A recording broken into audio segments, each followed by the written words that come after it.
भगवान श्री कृष्ण जब माता देवकी और पिता वसुदेव को कंस के चंगुल से छुड़ाने गए तब उनकी उम्र 14 वर्ष थी।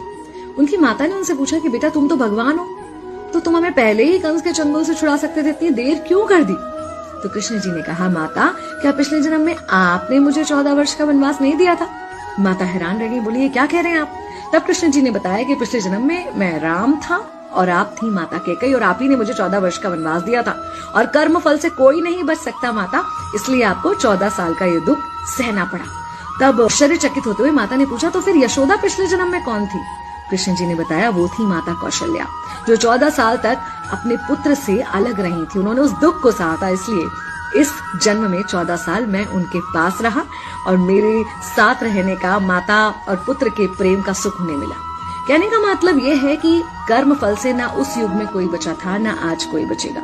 खुद भगवान भी कर्म फल से नहीं बच सकते, इसलिए अपने हर एक कर्म को बहुत सोच समझ कर कीजिए, क्योंकि जिसके भी खिलाफ आप कुछ गलत कर रहे हैं उससे आपकी शत्रुता कुछ समय या शायद एक जन्म की है, लेकिन उसके साथ कुछ गलत करके आप अपने कई जन्म बिगाड़ सकते हैं।